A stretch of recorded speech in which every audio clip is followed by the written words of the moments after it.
Birthday Hawa, birthday Washai, birthday Hawa, birthday Washai, call Halayan Wahawa, Alahayana Yahwa, Bashim Al Shai, Bishop Kadash, and give a double honors to our apostles and elders of Great Millstone, who will peace and salutations to the elect. First future choices part of them the Lord will have mercy upon in these times. Alright, slack it 1 second. We just check the audio real quick. Yeah, it's on.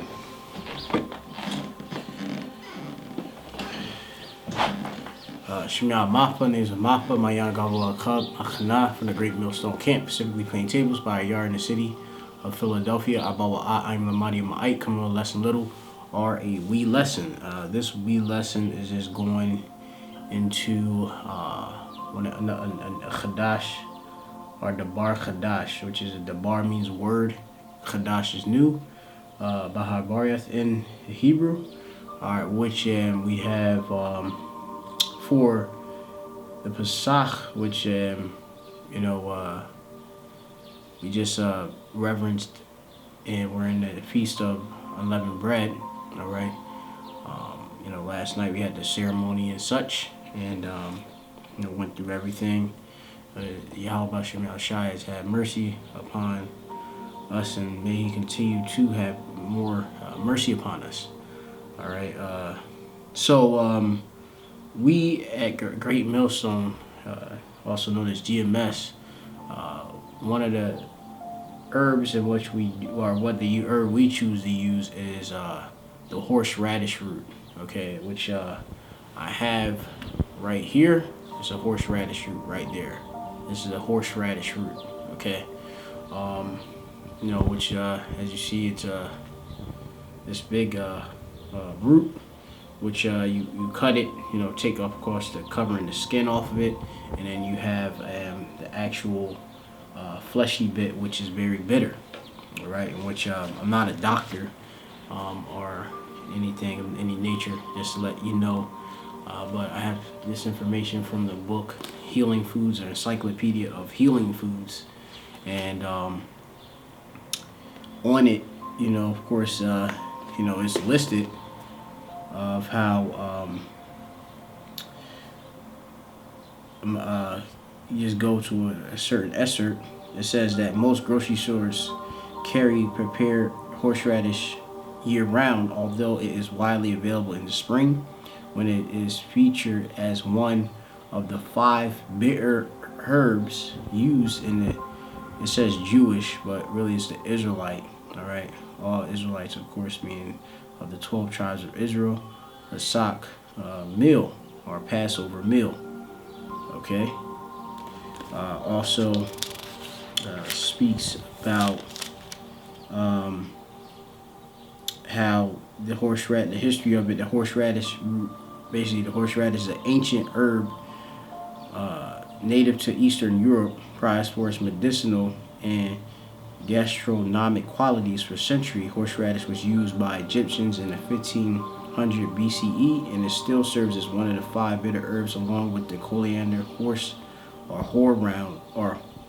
horehound, lettuce, and nettle, that Jews or Israelites are enjoined to eat during the Pesach.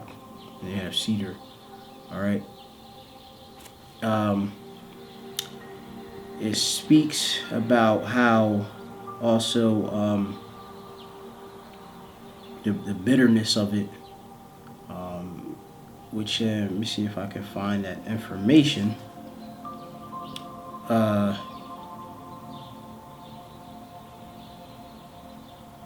It says here, horseradish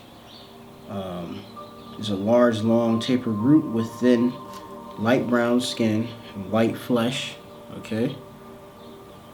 It says in spiky green leaves, the horseradish is a member of the cabbage family and is related to mustard and radish, as well as kale, cauliflower, and Brussels sprouts. Although the leaves can be used in salads, horseradish is valued primarily for its root and pungent bite.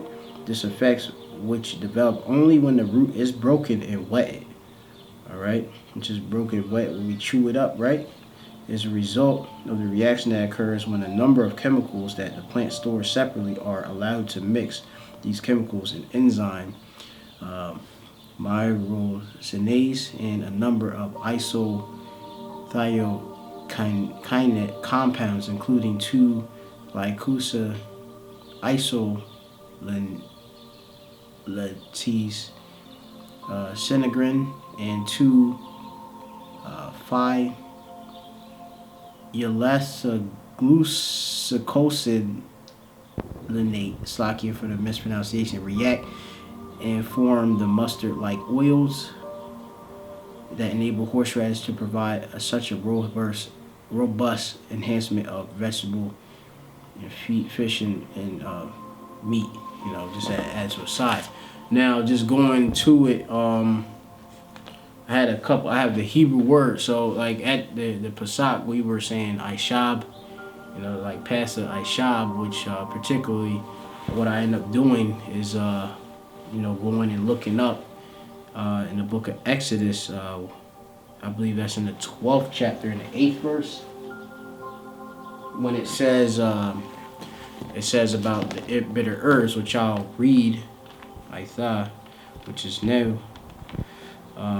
This is the book of Exodus, chapter 12, and verse 8, and it reads, it says, and they shall eat the flesh in that night, roast with fire and unleavened bread without any yeast in it, right? And with bitter herbs they shall eat it, okay? In which, when you go into the Hebrew, you have for bitter herbs, you have the Hebrew word, which is Mararyam.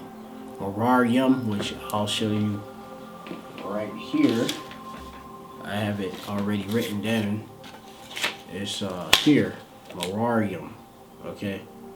Which Yahweh Ratazak just like put it on a table, and then you can see it maybe a wee bit better. So I'm gonna just do that anew, which, I mean, that's pretty much sufficient right there.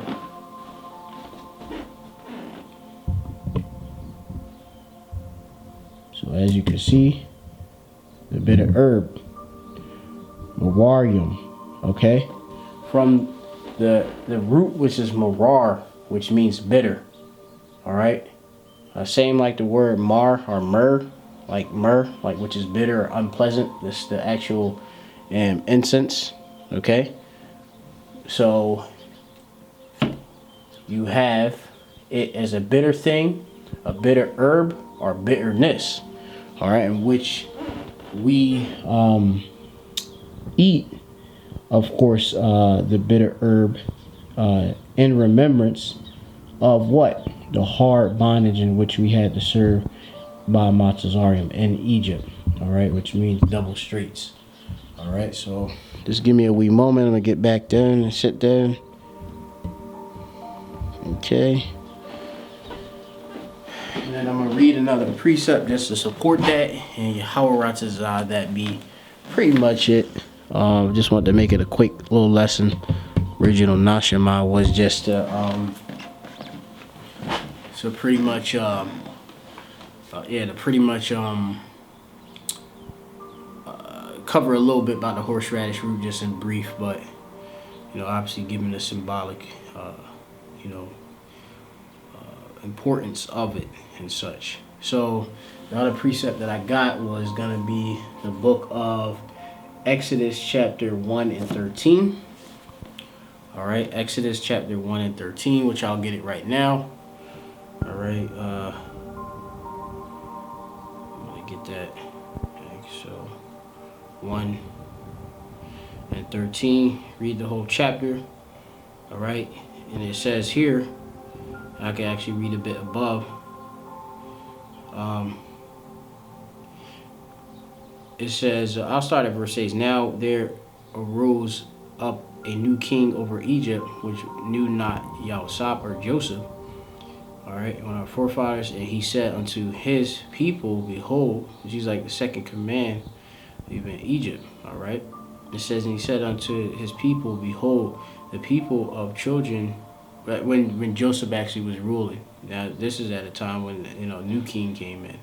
All right, so it says, and he said unto his people, behold, the people of the children of Israel are more and mightier than we. All right, making a difference between us and the Egyptians, Mararyam, sons of Ham. All right, continuing on, it says, "Come on, let us deal wisely with them, lest they multiply and come to pass that when they fallen out any war, they join also unto our enemies and fight against us, and so get them up out of the land.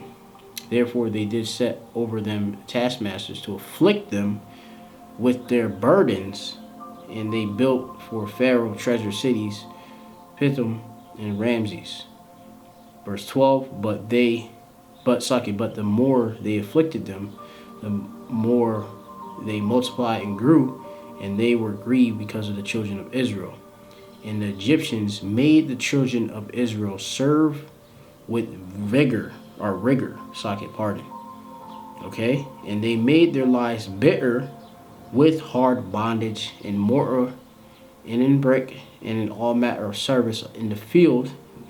All their service wherein they made them to serve was with rigor, which rigor goes into parak, which means harshness or severity or cruelty. All right, and obviously fast forwarding the actual the modern day Egyptians being Ishashua or Esau, Adawam, Edom. All right, they do of course the same. Okay, because we have been placed on ships back and we go to a place, as you read back in Deuteronomy, how we'll be carried away on ships into Egypt again, right? That's Deuteronomy 28 and 68, right? And the Lord shall bring thee into Egypt again with ships by the way thereof I spake on thee, and thou shalt see it no more again. And there you shall be sold unto your enemies for bondmen and bondwomen, and no man shall buy you or redeem you. All right? And like I said, we under that affliction now, but when we, of course,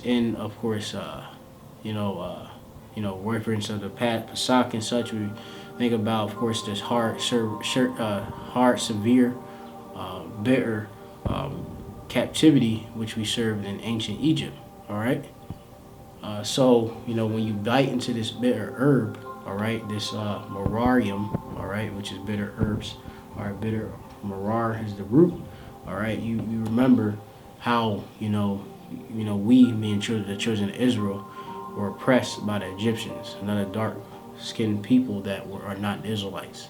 All right, and it's important for you to remember when you are like this morning when I woke up, I rose out, through the grace of Yahweh Shem Shai. I ate some of that bitter herb, of course, shoes about my feet, and having, of course, unleavened bread. All right, and I've ate into the, of course, cut up the horseradish in little cubes and such, and eating it and stuff, and chewing on it. My head was like this, like going crazy, and I was just like, damn, that's how this captivity be, back then and even now, So it's a real reminder, you have to get it spiritual, spiritually, and don't think of all the carnality, because it's beyond just what you see here. All right, it's a spiritual connection. All right, and that's how we are as a people, very spiritual people, So I just wanted to bring that out through the Spirit, bring out the Hebrew word of the day again, Mararyam, which goes into bitterness or bitter herb or bitter thing. All right, call Loyam La Yahweh by Shem Shai. By Shem Kadosh, with double honors to our apostles and elders, a great millstone, peace and salutation to the election of Mararyam Shal Yashal, the select, chosen, all right, ones of the nation of Israel, who the Lord has already decided for their fate, which is salvation. Shalom.